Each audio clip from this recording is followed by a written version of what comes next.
With T half. देखो T half क्या होता है इसको बताने की जरूरत नहीं, पहले ही पढ़ चुके हैं। और relation with T half, T half का रिलेशन के से पढ़ना है, रेट कांस्टेंट के साथ में। लेकिन ये मत भूलिएगा कि ये रेट कांस्टेंट किस ऑर्डर के लिए है, फर्स्ट ऑर्डर के लिए। तो हमें फर्स्ट ऑर्डर के रेट कांस्टेंट का क्या करना है, फॉर्मूला पढ़ना है। किसके साथ में, फॉर्मूला पढ़ना है हमें टी हाफ के साथ में। तो देखो अगर हमें फर्स्ट ऑर्डर के टी हाफ को फर्स्ट ऑर्डर के रेट कांस्टेंट से रिलेट करना है, तो इसको रिलेट करने का एक सिंपल सा मेथड है। वैसे तो हम पूरा फॉर्मूला डिराइव करेंगे, या तो हम क्या करें, पहले डिराइव कर दें बाद में उसको समझ लें। चलो पहले डिराइव कर देते हैं, ठीक है।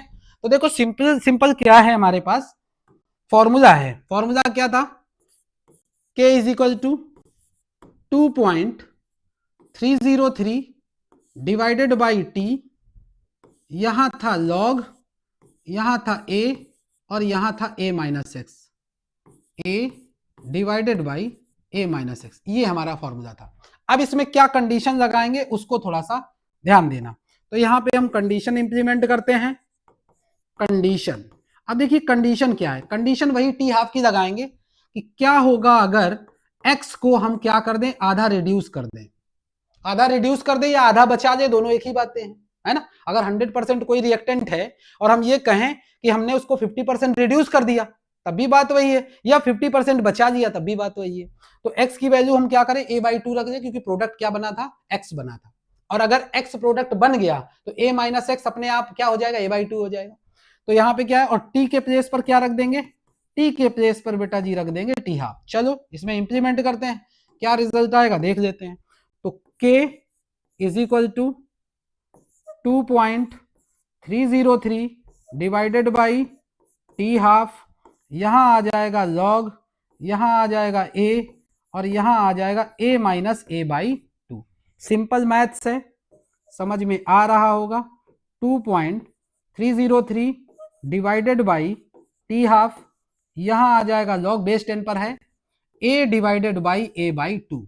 अब यहां से a कैंसिल हो जाएगा, ये 2 ऊपर आ जाएगा, यानी हमारे पास जो रिजल्ट आ जाएगा वो क्या आ जाएगा, k is equal to 2.303 divided by T half, और यहां पे आ जाएगा मल्टीप्लाई में log 2। देखिए क्या करना है आपको, ये फॉर्मूला डायरेक्ट याद रखना है। ये आप बोलोगे मल्टीप्लाई वो बाद में, पहले आपको यही डायरेक्ट फॉर्मूला याद रखना है। ये इंपॉर्टेंट नंबर फर्स्ट, इसको आपको डायरेक्ट तैयार रखना है, विदाउट मल्टीप्लाई के तैयार रखना है, ठीक है। इससे क्या होगा, कैलकुलेशन आसान हो जाएगा आपका जब आप न्यूमेरिकल सॉल्व करेंगे, क्योंकि वहां जब लॉग का कोई फंक्शन आएगा तो डायरेक्टली वैल्यू कट कर सकते हैं। एक ये, अब एक इसका दूसरा रिजल्ट सेम इसकी वैल्यू सॉल्व करके, यानी एक रिजल्ट आपको ये याद रखना है, k is equal to 2.303 divided by T half, और यहां बेटा log 2 की वैल्यू रख दो। अच्छा log 2 की वैल्यू क्या हो जाएगी, 0.3010। एक आपको डायरेक्टली बिना मल्टीप्लाई किए ये फॉर्मूला याद रखना है, ठीक है। देखो वैसे तो जब जनरली आपसे न्यूमेरिकल वो पूछेगा एग्जाम में तो आपको log की वैल्यू देगा, ठीक है। लेकिन मैं आपको कोई इसकी ट्रिक बताऊंगा, उसमें क्या होगा कि अगर इन केस वो log की वैल्यू आपको एग्जाम में नहीं भी दे रहा है ना, तब भी आप उस न्यूमेरिकल को बहुत आसानी से सॉल्व कर पाओगे, ठीक है ना। उसकी स्ट्रेटेजी होती है कि किस तरह से, अगर हमें log पता ना हो, क्योंकि टेबल वैसे तो देगा, ठीक है ना, लेकिन अगर वो वैल्यू नहीं भी दे रहा है तब भी आप पूरा क्वेश्चन कर पाएंगे, ठीक है। मैं आपको बताऊंगा, इसको आप ध्यान से देखिए, न्यूमेरिकल बताऊंगा तो मैं वहां पे आपको इसकी ट्रिक बताऊंगा कि किस तरह से विदाउट log टेबल आप न्यूमेरिकल को बिल्कुल कंसिस्टेंटली अच्छा कर सकते हैं, सही कर सकते हैं, ठीक है। तो यहाँ पे एक फॉर्मूला आपको डायरेक्टली ये भी याद रखना है, ठीक है। फिर क्या, थर्ड फॉर्मूला वो भी याद रखना है, k इज इक्वल टू 2.303 का मल्टीप्लाई यहाँ करा देंगे, तो यहाँ बेटा क्या आ जाएगा, यहाँ सिंपल आ जाएगा हमारा, इन दोनों का मल्टीप्लाई हो जाएगा। तो अगर इन दोनों का मल्टीप्लाई हो जाएगा तो यहाँ रिजल्ट बेटा क्या मिलेगा, यहाँ रिजल्ट मिल जाएगा हमें, इन दोनों का मल्टीप्लाई करके करेंगे तो 0.6932 डिवाइडेड बाई टी हाफ। यहां से अगर मैं टी हाफ को निकालूं तो क्या मिलेगा, टी हाफ मिलेगा 0.6932 अपॉन के। अच्छा यहां से एक एग्जाम का क्वेश्चन आपका मिल जाता है, मैं बता देता हूं कौन सा क्वेश्चन है, थोड़ा सा ध्यान से समझिएगा। देखो कभी कभी जब पेपर थोड़ा सा टफ आता है ना, तो वो इस तरह के क्वेश्चन आपसे पूछता है। क्या कहता है वो क्वेश्चन, सीधा पूछता है कि फॉर फर्स्ट ऑर्डर रिएक्शन, ध्यान से सुनिएगा question. For first order reaction prove that T half is independently on concentration of reactant. एक मुझे बात बताइए, क्या यहां टी हाफ का टर्म है? हाँ है। क्या इधर पे कोई कॉन्सेंट्रेशन का टर्म दिख रहा है? नहीं दिख रहा है। इसका मतलब एक्चुअल में वो आपसे रिलेशन ड्रॉ कराना चाहता है T half versus rate constant का फर्स्ट ऑर्डर के लिए, ठीक है। तो अगर मैं T half versus concentration first order के लिए ड्रॉ करूं तो इस सिचुएशन में हम देखेंगे क्या, देखिए अगर हम एक ग्राफ ड्रॉ करें, किस तरह का ग्राफ ड्रॉ करें, T half that is this one versus concentration है, तो आप देखेंगे कॉन्सेंट्रेशन वहां था ही नहीं कोई टर्म। क्या देखिए यहां पे कोई कंसंट्रेशन का टर्म था? नहीं था। इसका मतलब फर्स्ट, अगर मैं अभी बात कर रहा हूं फर्स्ट ऑर्डर काइनेटिक की, तो यहां कंसंट्रेशन का टर्म नहीं था, तो वहां कंसंट्रेशन इंडिपेंडेंट होगा, यानी किसी भी तरह का यहां पे आप स्ट्रेट लाइन ड्रॉ कर सकते हो क्योंकि डिपेंड नहीं कर रहा है। तो मैं बोल सकता हूं T half is independent on concentration for what? For first order kinetic. ये क्वेश्चन पूछा गया एग्जाम में, काइनेटिक। तो ये टर्म भी आप अपने नॉलेज में इंक्लूड करिए। चलिए ये बात तो हो गई कि टी हाफ का रिलेशन क्या है। अब अच्छा, मैंने आपसे ये कहा कि आपको ये तीनों याद रखने हैं, यानी आपको फॉर्मूला कौन कौन से याद रखने हैं। आपसे मैंने कहा कि आपको फॉर्मूला ये भी लर्न रखना, मेमोराइज रखना, ये भी और ये अलग अलग। मैंने ये क्यों नहीं कहा कि आप एक बार में ये लर्न रखो, नहीं। अगर आपने एक बार में इसे याद रखा ना तो प्रॉब्लम ये होगी, न्यूमेरिकल में कैलकुलेशन टर्म बढ़ जाएगा, ठीक है। अभी मैं बताऊंगा तो आपको पता चलेगा कि ये क्यों मैंने कहा कि इन तीनों को आपको सेपरेट में मेमोराइज रखना है। देखो होता क्या है,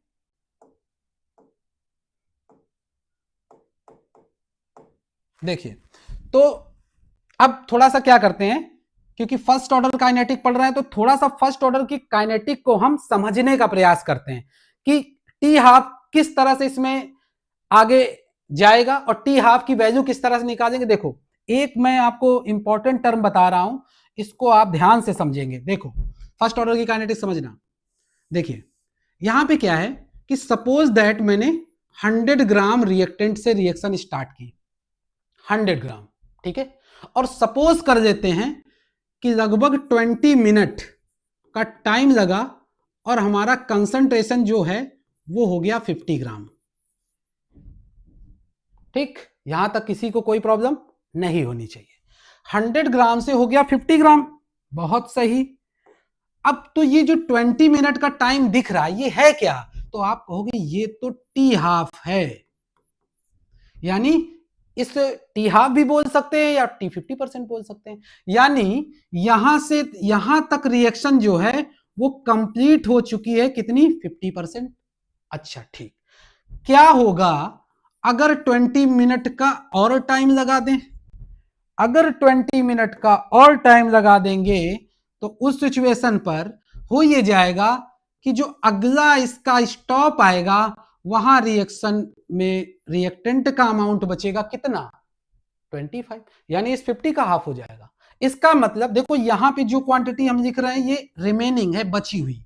अच्छा तो क्या आप बता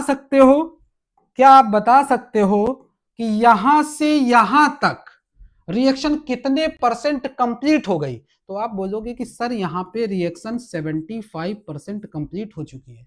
बिल्कुल सही बात, यहां से यहां तक रिएक्शन 75% कंप्लीट हो चुकी है। अच्छा कितनी बची है? 25% बची। अच्छा 20 मिनट हो गया? हाँ हो गया। तो नेक्स्ट 20 मिनट अगर कर दें अब क्या होगा?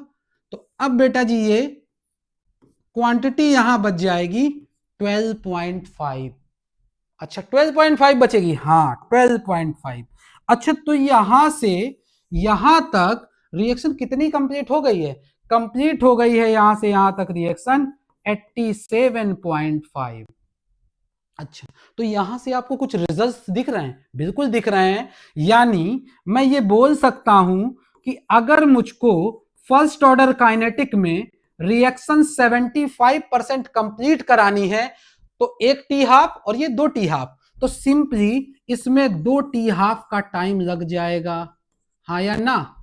हाँ, यानी इसमें 2 टी हाफ का टाइम बिल्कुल लग जाएगा। देखिए एक टी हाफ यहां तक हो गया और दूसरा टी हाफ वहां तक हो गया। ठीक, अच्छा तो क्या T87.5% रिएक्शन कराने के लिए T87.5% अगर रिएक्शन कराएं तो कितने टी हाफ का टाइम लगेगा? सिंपल है कि अगर यहां देखें तो यहां से यहां तक 1 T half, 2 T half, 3 T half, यानी हमें क्लियरली ऑब्जर्व हो जाएगा कि यहां से यहां तक रिएक्शन कराने के लिए हमें 3 टी हाफ के इक्वल टाइम कंज्यूम हो जाएगा।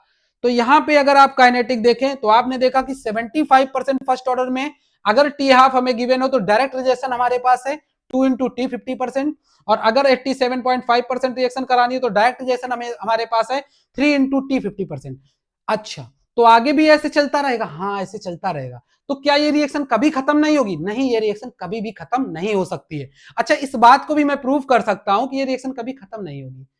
ठीक है ना, बहुत सिंपल सा तरीका है, सिंपल आप इसके फॉर्मूले का इस्तेमाल करो, कोई भी कर सकता है ना, नॉट मी, सभी कर सकते हैं, बहुत आसान सा तरीका होता है, केवल आपको स्ट्रेटेजी पता होनी चाहिए। अच्छा एक इसका रिलेशन और है जो बहुत इंपॉर्टेंट है, एग्जाम में भी पूछा जाता है। अच्छा क्या इसका 99.9% रिएक्शन अगर कंप्लीट करानी हो तो कितना टाइम लगेगा? तो बेटा यहाँ पे टाइम लगेगा 10 इंटू टी 50%, यानी टी हाफ का 10 गुना, 10 टाइम्स। अच्छा क्या एग्जैक्ट 10 टाइम्स लगता है? नहीं एग्जैक्ट नहीं लगता, 9.9 के आसपास लगता है, ओवरऑल लगभग 10%। और इसका अगर मैं आपसे पूछ दूं, अच्छा ये बताइए, ये बात तो सही है, टी 100% में कितना लगेगा? तो आपके अकॉर्डिंग जो आंसर होगा तो वहां टी 100% में आपको याद रखना पड़ेगा कि अगर कोई आपसे कहे कि टी 100% का, तो पहले उससे पूछो कि किस ऑर्डर की काइनेटिक की बात कर रहे हो। अगर वो कोई फर्स्ट ऑर्डर की तो बेटा यहाँ पे इनफाइनाइट टाइम लगेगा, यानी ये रिएक्शन कभी कंप्लीट नहीं होगी। ठीक है, क्यों कंप्लीट नहीं होगी उसको मैं ड्राइव करके दिखा सकता हूं कि क्यों कंप्लीट नहीं होगी। अच्छा ये कंटिन्यू ऐसे ऐसे बढ़ता रहेगा। अच्छा अब अगर इसी को आप जीरो ऑर्डर से कंपेयर करते तो जीरो ऑर्डर में जैसे ही आप 100 करते तो ये 50 आ जाता 20 मिनट, और जैसे ही अगला 20 मिनट आता तो बेटा यहाँ पे जीरो हो जाता। तभी मैंने फर्स्ट ऑर्डर में, जीरो ऑर्डर में आपको पढ़ाया था कि जीरो ऑर्डर की काइनेटिक जो होती है 2 टी हाफ में कंप्लीट हो जाती है, जबकि फर्स्ट ऑर्डर की काइनेटिक कभी खत्म नहीं होती। इनफैक्ट फर्स्ट ऑर्डर की क्या, किसी भी ऑर्डर की खत्म नहीं होगी जनरल कंडीशन पर। ठीक है, केवल जीरो ऑर्डर कंप्लीट होती है। तो ये कुछ चीजें थी जो आपको पता होनी चाहिए। एग्जाम में वो क्या करता है, इनके डेरिवेशन करवाता है, वो कहेगा ये प्रूफ करो कि T 75% is equal to 2 into T 50%। अब यहाँ पे मैंने 3 रिलेशन बताए, आप बताइए इनमें से कोई एक रिलेशन मैं आपको बता सकता हूँ, क्योंकि लेक्चर काफी लंबा हो चुका है। ठीक है ना, तो यहाँ पे क्या करेंगे, ये 3 रिलेशन है, 3 में से कोई सा एक आप बताइए, जो आप बताएंगे वो मैं करा दूंगा, और तीनों ईजी हैं। तो क्या करें, टी 75% का करा दें या 87.5 का या 99? चलो 99.9% का करा देते हैं, क्योंकि रेफरेंस बुक में ज्यादातर यही मिलेगा, हो सकता है वहां आपको समझ में ना आए। चलिए तो मैं इसका आपको डेरिवेशन कराता हूं, ध्यान से देखिए। पहले हम इसका स्टेटमेंट लिख देते हैं, क्या क्वेश्चन है, यानी question is this, to prove that for first order kinetic, first order की काइनेटिक के लिए हमें क्या प्रूव करना है, टी, फर्स्ट ऑर्डर की काइनेटिक के लिए हमें प्रूव करना है T 99.9% is equal to 10 into T 50%। बहुत आसान है, जैसे एक रिलेशन है सारे रिलेशन वैसे ही हैं, ऐसा नहीं कि किसी में कोई कॉम्प्लेक्स। तो कैसे करेंगे, तो सिंपली इसको करने का क्या तरीका है, बहुत आसान सा तरीका है। हम सबसे पहले लिखेंगे वी नो दैट। अब यहाँ पे देखें तो क्या हमें पता है, वो चीज हम यहाँ पे मेंशन कर देते हैं।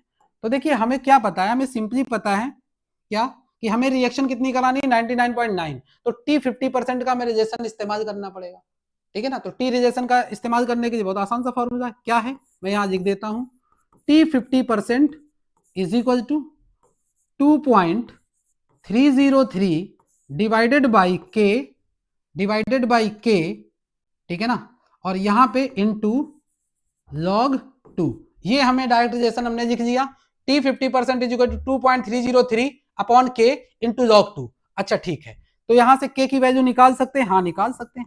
K is equal to 2.303 divided by T 50%, यहां आ जाएगा मल्टीप्लाई हो जाएगा यहाँ पे log 2। अच्छा ये रिलेशन होता है, हाँ होता है, इसको हमने पढ़ा है, हमें प्रूफ क्या करना है उसकी बात करते हैं। हमें प्रूफ करना है 99 पॉइंट, तो देखिए कैसे करेंगे। T 99.9% is equal to, formula क्या होता है 2.303 divided by T, divided by sorry K, यहां आ जाएगा डिवाइडेड बाई के, तो यहां के रख दिया, यहां क्या होगा लॉग। अब यहां आप समझिए क्या होता है कि जितने परसेंट इनिशियल क्वांटिटी होती है तो 100% है, 100% रिएक्शन में कितनी कंप्लीट हो गई 99.9% करानी, कितनी बचेगी, मैंने कहा नीचे रिमेनिंग लिखना है, तो अगर 99.9% रिएक्शन कंप्लीट हो रही तो नीचे बचेगी कितनी 0.1, तो यहां मैंने रख दिया 0.1। अब यहां से पॉइंट हट जाएगा, यहां से आ जाएगा 1000, और आपको ये वैल्यू अच्छे से पता होगी, है ना, लॉग के साथ में ये वैल्यू पता होगी। जिनको ना पता हो, बेस 10 पर लॉग 10 की वैल्यू बेटा जी होती है 1, लॉग 100 की वैल्यू बेटा होती है 2, लॉग 1000 की वैल्यू होती है 3। सिंपल आती कैसे है, 10 टू द पावर लग जाएगा, log m to the power n लग जाएगी, आ जाएगा। तो यहाँ पे क्या है, इसकी वैल्यू हम पुट कर देंगे, इसकी वैल्यू ऑलरेडी 3 है, यानी यहाँ पे जो k की वैल्यू है वो पुट करेंगे। कैसे पुट करेंगे देख लीजिए, लिखेंगे t 99.9% इज इक्वल टू, यहां रिलेशन है, लिखेंगे 99.9% is equal to 2.303 divided by k, और यहाँ पे के की वैल्यू ऑलरेडी हम ऊपर निकाल चुके हैं, रख देंगे, यहां आ जाएगा 2.303 multiply by log 2 multiply by log 2 divided by T 50%, T 50 ऊपर ले जाओ, ये हो जाएगा टी 50% ऊपर चला गया, और इसकी वैल्यू 3 ऑलरेडी है, ये लिख दिया 3। यहाँ पे क्या होगा, इस वैल्यू से ये वैल्यू कैंसिल हो जाएगी, अब ऊपर क्या वैल्यू आएगी 3, नीचे आएगी log 2 वैल्यू पुट कर सकते हो 0.3010 और मल्टीप्लाई बाई टी 50%, ठीक है ना, यही आएगा ना, कोई वैल्यू मिस तो नहीं हो रही है, नहीं मिस नहीं हो रही है, 2.3 ये आ जाएगा।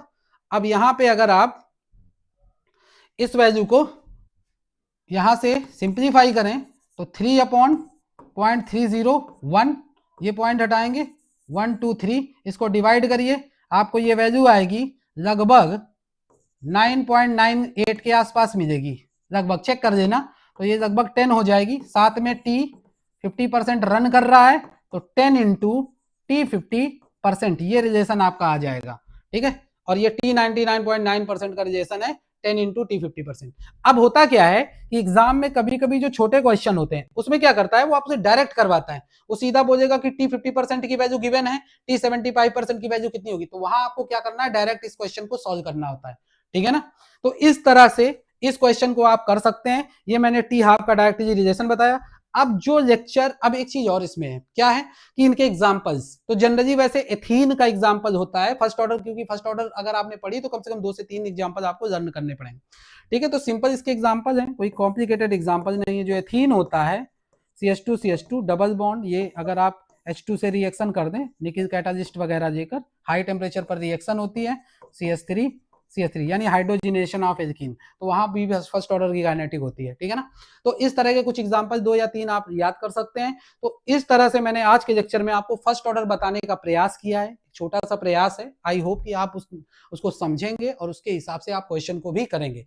अब क्या होगा कि क्योंकि ऑलरेडी ये लेक्चर काफी बड़ा हो चुका है, तो करते ये हैं कि जो नेक्स्ट लेक्चर हमारा होगा, ठीक है ना, उसमें हम क्या करेंगे, लेक्चर नंबर 6 जो आएगा उसमें हम जीरो ऑर्डर और फर्स्ट ऑर्डर के जितने भी न्यूमेरिकल होंगे, चाहे जितना कॉम्प्लिकेटेड हो, कोशिश करेंगे कि ज्यादा अच्छा। एक चीज और कि वो न्यूमेरिकल के साथ साथ कभी कभी क्या होता है एग्जाम में गैस फेज फर्स्ट ऑर्डर की पूछता है, ठीक है, कौन सी, first order reaction gas phase की, तो उसको भी हम डेराइव करेंगे, पूरा डेरिवेशन करेंगे।